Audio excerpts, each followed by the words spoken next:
नमस्कार दोस्तों, इतिहास गवाह है में आपका स्वागत है।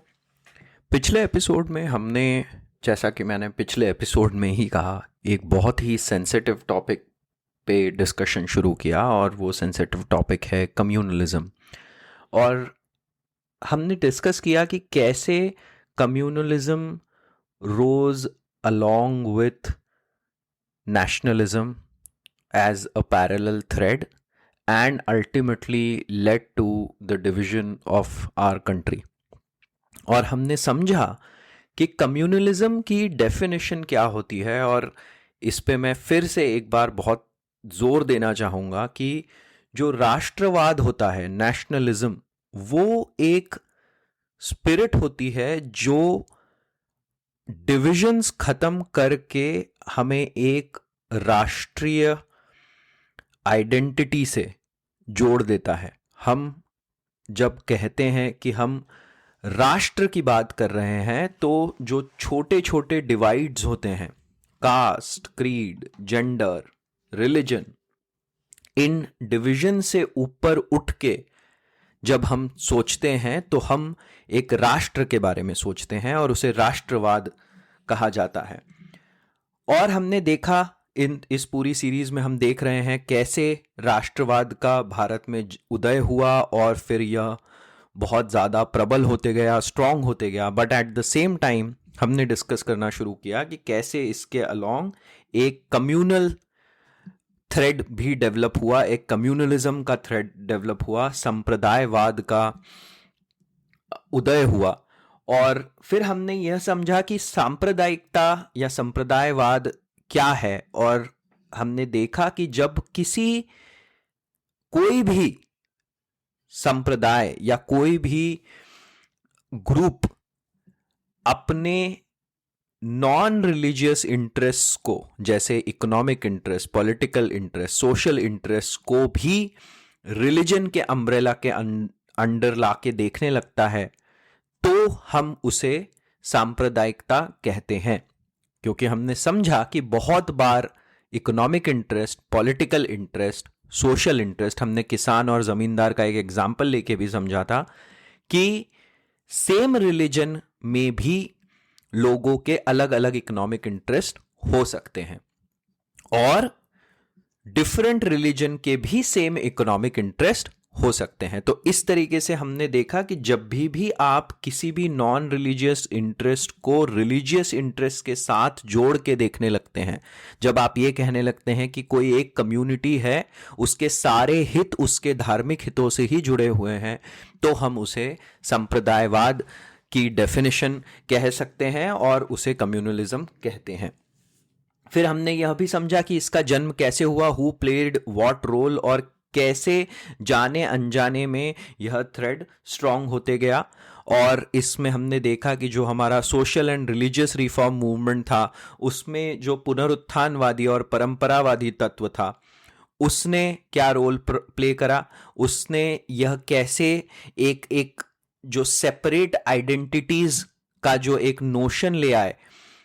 जैसे हमने देखा शुद्धि मूवमेंट, और हमने देखा Wahabi movement in the early 19th century, कैसे इन दो Wahabi movement in the early 19th century and Shuddhi movement in the mid and late 19th century, कैसे इन दो मूवमेंट्स ने जो एक अलग होने की भावना है उसको जन्म दिया और उसको बहुत अच्छे से क्रिस्टलाइज करने का भी काम किया। फिर हमने यह समझा कि कैसे मुस्लिम लीडर्स जो थे, जो कि अलीगढ़ मूवमेंट, जो कि हम सोच सकते हैं कि जो मॉडर्न थिंकिंग वाले मुस्लिम लीडर्स थे, उन्होंने भी ब्रिटिश अपीजमेंट की पॉलिसी को अपनाया to secure the interest of Muslim community, और उससे भी कम्युनलिज्म को बढ़ावा मिला। फिर हमने यह भी समझा कि इसमें कांग्रेस के मॉडरेट फेज में कांग्रेस ने इस पे ज़्यादा ध्यान नहीं दिया, जो कम्युनलिज्म जन्म ले रहा था उसकी तरफ ज़्यादा ध्यान नहीं दिया, और उसकी तरफ एक थोड़ा सा ऐसा नॉन इंटरेस्टेड अप्रोच रखी और उसको एक्टिवली टैकल करने की कोशिश नहीं करी। एंड फाइनली फिर हमने देखा कि ब्रिटिश पॉलिसी भी धीरे धीरे धीरे इस तरीके से डेवलप होने लग गई, where British started thinking about adopting divide and rule and ultimately started acting on that policy. उसमें भी हमने देखा कि कैसे जेम्स मिल ने हमारे भारत के इतिहास को 3 भागों में डिवाइड करके उसका एक कम्युनल डिवीजन कर दिया, और उससे भी बहुत ज़्यादा कॉन्शियसनेस पे इम्पैक्ट आया। फिर हमने देखा W. हंटर ने कैसे इंडियन मुसलमान, जो एक बुक उनकी लिखी, उसमें यह बताने की कोशिश करी कि majority of Muslims are supporting the Queen, are in favor of British Raj, और वहां से भी एक सांप्रदायिक कॉन्शियसनेस, कम्युनल कॉन्शियसनेस को बढ़ावा मिला। आज हम देखेंगे कम्युनलिज्म का development in the early years of 20th century. 20वीं सदी के शुरुआत में क्या क्या ऐसी घटनाएं हुई, what were the incidences that contributed to the development of communalism। शुरू करने से पहले फिर से मैं एक बात बहुत क्लियर कर देना चाहता हूं कि हिस्ट्री अगर आप पढ़ रहे हैं, हिस्ट्री को समझने की कोशिश कर रहे हैं, तो देखिए हिस्ट्री जजमेंट फॉर्म करने के लिए मेरा निवेदन है, मेरा रिक्वेस्ट है आप लोगों से, उस लिए मत पढ़िए। अगर आप जजमेंट फॉर्म करना चाहते हैं और बहुत जल्दी फॉर्म करना चाहते हैं, तो हिस्ट्री में आपको ऐसे बहुत सारे एविडेंसेस मिल जाएंगे जिसे आप चेरी पिक करके कोई भी एक तरीके का व्यू पॉइंट बना सकते हैं। मेरा रिक्वेस्ट होगा कि आप हिस्ट्री को समझिए, अपनी सोच को डेवलप करने के लिए, चीज़ों को हर एंगल से देखने के लिए, परखने के लिए, ताकि आप अच्छे से समझ पाए कि जो प्रॉब्लम्स आज हम देख रहे हैं उनके रूट्स हिस्ट्री में कहाँ पर हैं, और उन प्रॉब्लम्स को आप अच्छे से अप्रिशिएट कर पाएं और समझ पाएं। यहां पर भी हमको एक बात का ध्यान रखना है कि हमको ऐसा, ये कोई कंपटीशन नहीं है कि अरे तुम्हारी गलती हुई थी और हमारी गलती नहीं हुई थी, और जैसे ही हम उसमें घुसने लगेंगे, जैसे ही हम उस तरफ जाने लगेंगे, हम भी उसी तरीके की बातें करने लगेंगे कि कोई एक कम्युनिटी जिम्मेदार है या कोई दूसरी कम्युनिटी जिम्मेदार है ना। हमको यह समझना है कि क्या एक्शंस थे जिन कारणों से कम्युनलिज्म को बढ़ावा मिला। तो चलिए शुरू करते हैं। तो हमने सबसे पहले देखा कि किस तरीके से सर सैयद अहमद खान, जो जिनसे उम्मीद की जा सकती थी कि वो एक राष्ट्रवादी अप्रोच अपनाएंगे, उन्होंने भी ब्रिटिश अपीजमेंट की पॉलिसी को अपनाया और उसी से ही मुस्लिम इंटरेस्ट को जोड़ दिया। उन्होंने बेसिकली ये समझ लिया था कि अगर हम ब्रिटिश को अपीज करेंगे तो ही हम मुस्लिम इंटरेस्ट को सिक्योर कर सकते हैं। फिर हमने देखा कि कैसे उग्रवाद का जन्म हुआ था कांग्रेस में, और देखिए जब उग्रवाद का जन्म हुआ और साथ साथ क्रांतिकारी राष्ट्रवाद का भी जन्म हुआ उसी के अराउंड और उसी के साथ साथ, तो थोड़े से ब्रिटिश वहां पर घबरा गए, और जब वो घबराए तो उन्होंने फूट डालो राज करो की नीति को अपनाना शुरू किया। This is right at the start of 20th century, और ये फूट डालो राजनीति, राज करो की जो पॉलिसी थी, इसी का ये रिजल्ट था the proposal of partition of Bengal by Lord Curzon in 1905। तो यहां पे जो पार्टीशन ऑफ बंगाल का जो एक लॉर्ड कर्जन ने प्रपोजल रखा था, उसके कारण भी कम्युनल कॉन्शियसनेस को बहुत ज्यादा बढ़ावा मिला।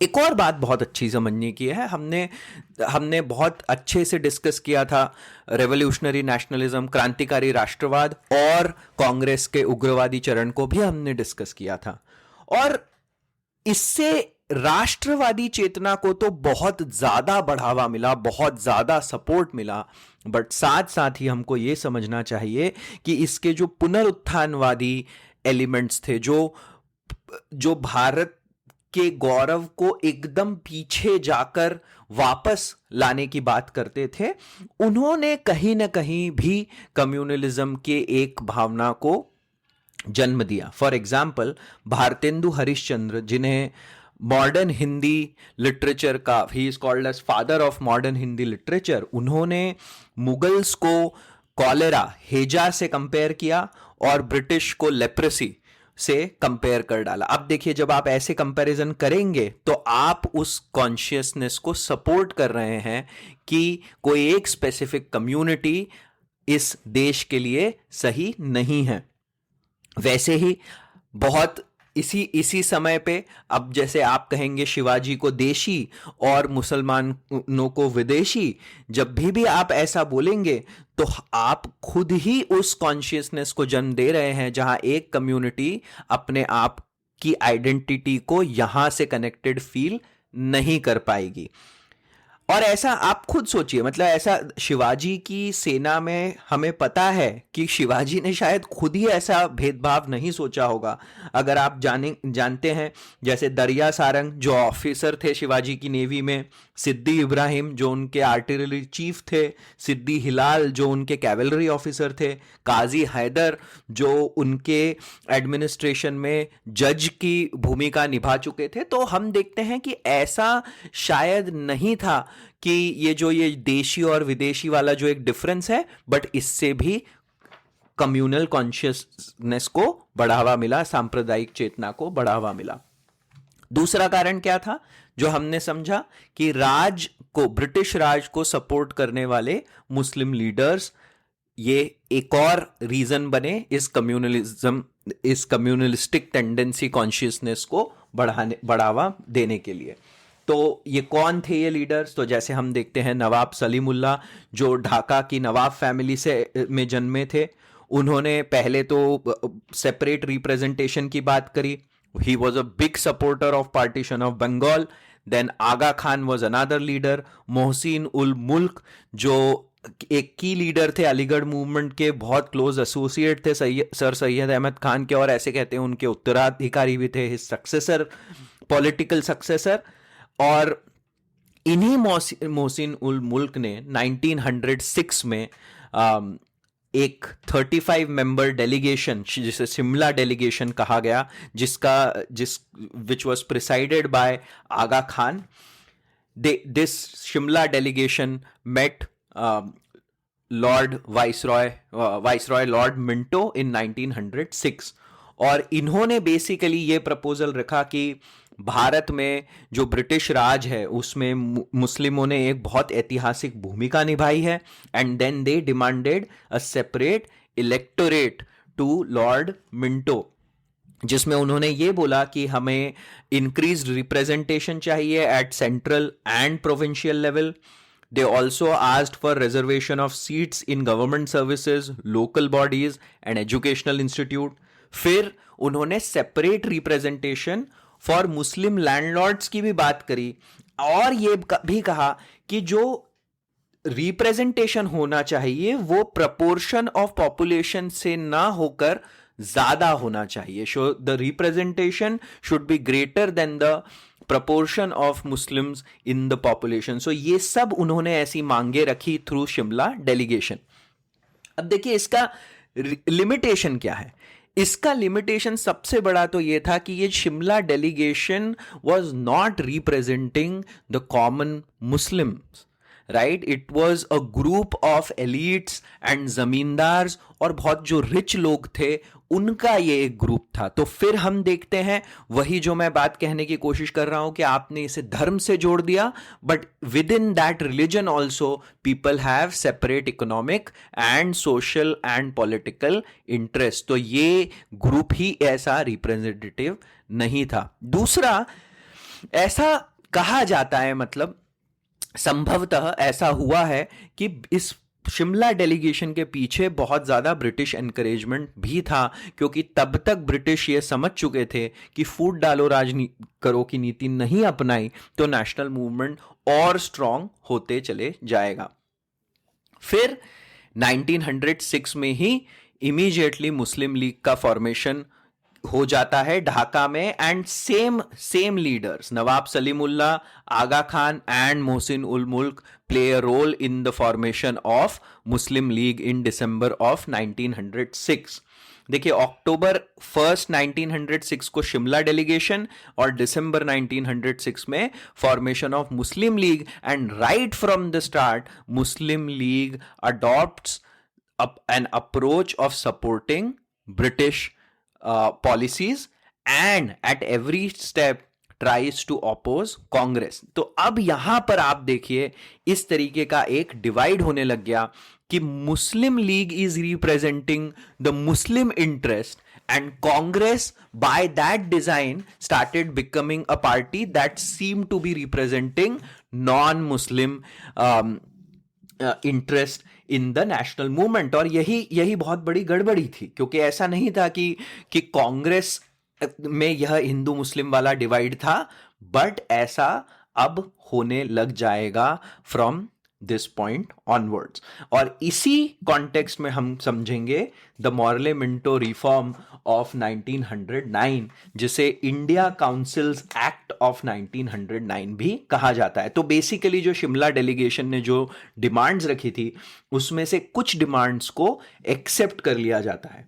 अच्छा, ये मॉर्ले मिंटो में मॉर्ले कौन और मिंटो कौन ये भी समझ लेते हैं। तो भाई मिंटो तो हमें पता है कि लॉर्ड वाइसरॉय मिंटो हैं, और जॉन मॉर्ले जो थे वो secretary of state for India थे from 1905 to 1910। And you know what he said in one of the letters to Minto? He said, we have sown dragon's teeth and a bitter crop they will be. इसका मतलब क्या हुआ? ये actually उस separate electorate की जो demand थी कि मुस्लिम्स के लिए एक सेपरेट इलेक्टोरेट होना चाहिए, और पिछले एपिसोड में हमने डिस्कस भी किया कि सेपरेट इलेक्टोरेट का मतलब क्या है। सेपरेट इलेक्टोरेट मतलब कि Muslims will vote only to elect a Muslim representative, मतलब मुस्लिम रिप्रेजेंटेटिव जहां जहां होंगे वहां मुस्लिम सिर्फ अपने मुस्लिम रिप्रेजेंटेटिव को ही वोट कर सकते के इलेक्ट करेंगे। तो यहां पर जब सेपरेट इलेक्टोरेट की मांग को, डिमांड को एक्सेप्ट किया गया इंडिया काउंसिल एक्ट में, उसके लिए जॉन मॉर्ले हैड सेड कि हमने जो ड्रैगन के टीथ हैं, ड्रैगन के दांतों की बुआई कर दी है। इसका मतलब कि ये सिर्फ खून पिएंगे, है ना। Basically he predicted that this would end up becoming a huge problem as we progress, है ना। तो अब यही होता है, यहां से ही वो एक जो सेपरेट इलेक्टोरेट वाला जो कॉन्सेप्ट है वो it takes birth and it starts widening and growing bigger and bigger as the time progresses.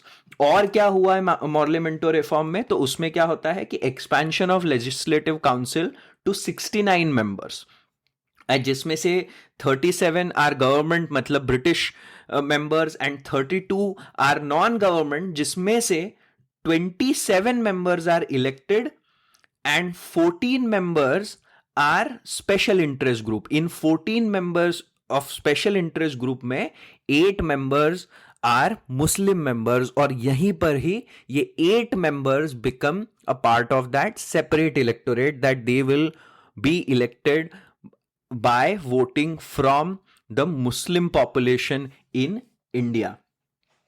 और इसमें एक और प्रावधान ये रखा गया कि the election of these representatives could be banned by the viceroy। मतलब बेसिकली ये आइडिया था कि if anyone is of extremist nature in the or like a figure in the national movement, तो उनका इलेक्शन बैन किया जा सकता था। और देखिए अभी इसमें दो चीजें हैं, है ना। मॉर्ले मिंटो रिफॉर्म में एक अच्छी चीज ये हुई कि पहली बार इलेक्टेड रिप्रेजेंटेटिव्स, ये एक जो आइडिया था निर्वाचन, इलेक्शन, ये एक आइडिया सॉलिडिफाई हो गया। But at the same time separate electorate, ये जो सेपरेट अलग अलग निर्वाचन जो होगा, इसके कारण ये एक बहुत ही बड़ा डाउनसाइड था इस मॉर्ले मिंटो रिफॉर्म का। अब मॉर्ले मिंटो रिफॉर्म के आने के बाद 1909 में के बाद हम एक फेज देखते हैं where there is a brief closeness between Congress and Muslim League. And why is that? Because 1911 में, जैसा कि आपको पता है, the partition of Bengal was annulled, है ना, कि रद्द कर दिया गया था, और फिर डिसाइड हुआ कि अब पार्टीशन नहीं होगा। तो मुस्लिम लीग को पहली बार थोड़ा सा मतलब एक झटका लगा, और उन्हें समझ में आया कि British are not all about securing the rights of Muslims. दूसरा क्या हुआ, बहुत सारे राष्ट्रवादी नेता, नेशनलिस्ट लीडर्स थे जो मुस्लिम लीग में थे, उन्होंने मुस्लिम लीग और इंडियन नेशनल कांग्रेस को साथ लाने का कोशिश किया. Who were these leaders? So they like Ali brothers, Mohammad Ali, Shaukat Ali, फिर हकीम अजमल खान जिन्होंने 1920 में जामिया मिलिया इस्लामिया को फाउंड किया था along with doctor Mukhtar Ahmad Ansari and Maulana Abul Kalam Azad. Then you have Hasan Imam who was also elected president of Indian National Congress in 1918. Then you have Jafar Imam. So ये सारे जो नेता थे, they were the nationalist leaders and that they helped bring Congress, Indian National Congress and Muslim League a little closer. तो 1913 का जो Allahabad session of Congress होता है, उसमें both Indian National Congress and Muslim league adopted a goal of self rule and self government. और फिर उसी के ही 3 साल बाद देयर इज लखनऊ पैक्ट. अब देखिए लखनऊ पैक्ट का एक जो सबसे बड़ी चीज ये है कि यहां पर एक जो पहली गलती कांग्रेस की तरफ से हम देखते हैं जो हुई इन सीरीज ऑफ इवेंट में इन द अर्ली 20th सेंचुरी, वो यह था कि शॉर्ट टर्म गेन के लिए, मतलब शॉर्ट टर्म गेन क्या था कि कांग्रेस लीडर्स वर थिंकिंग कि अरे मुस्लिम लीग और इंडियन नेशनल कांग्रेस अगर साथ में आ गए तो नेशनल मूवमेंट और स्ट्रांग हो जाएगा. तो ये एक शॉर्ट टर्म गेन उन्होंने देखा. उस शॉर्ट टर्म गेन के चक्कर में उन्होंने इस सेपरेट इलेक्टोरेट के जो आइडिया था उसको एक्सेप्ट कर लिया. And for the first time Congress accepted the reality of communalism in the Indian national movement. तो जहां एक तरफ हम सेल्फ रूल और सेल्फ गवर्नमेंट के एजेंडा को कांग्रेस ने अडॉप्ट किया मुस्लिम लीग के साथ साथ, वहीं दूसरी तरफ सेपरेट इलेक्टोरेट को जब एक्सेप्ट कर लिया, so they kind of accepted the reality of communalism in the national movement. और ये एक मतलब ये बहुत ही लखनऊ पैक्ट ऑफ 1916 इसीलिए ही एक बहुत ही महत्वपूर्ण मोमेंट है इन आर नेशनल मूवमेंट. आज हम लोग यहां पर ही पॉज करेंगे. ये अर्ली 20th सेंचुरी का जो सीरीज ऑफ इवेंट्स थे which contributed to the rise of communalism in India, आज हमने वो डिस्कस किया. कम्युनलिज्म एंड उसके डेवलपमेंट की कहानी यहां ही खत्म नहीं हुई है, अब तो ये चलते ही रहेगी until 1947 when the partition will ultimately happen and communalism will have जो ड्रैगन के दांतों की जो बुआई जो जॉन मॉर्ले ने कहा था वो एक रियलिटी बन जाएगी. हम इस टॉपिक पे अब बार बार आते रहेंगे इस सीरीज में at different points of time. आज के लिए हम यहीं पॉज करेंगे. सुनने के लिए बहुत बहुत धन्यवाद. फिर से सुनिएगा, समझिएगा, सोचिएगा इसके ऊपर. ये बहुत ही सेंसिटिव टॉपिक है. जैसा मैंने कहा, हम आज भी इस रियलिटी से जूझ रहे हैं, हम आज भी कम्युनल टेंशन्स देख रहे हैं. इसलिए as a responsible citizen of our great country, we have to really understand the idea of communalism and how it contributed to divide our nation ultimately. सुनने के लिए आपका बहुत बहुत धन्यवाद. अगली बार फिर मिलते हैं. जय हिंद.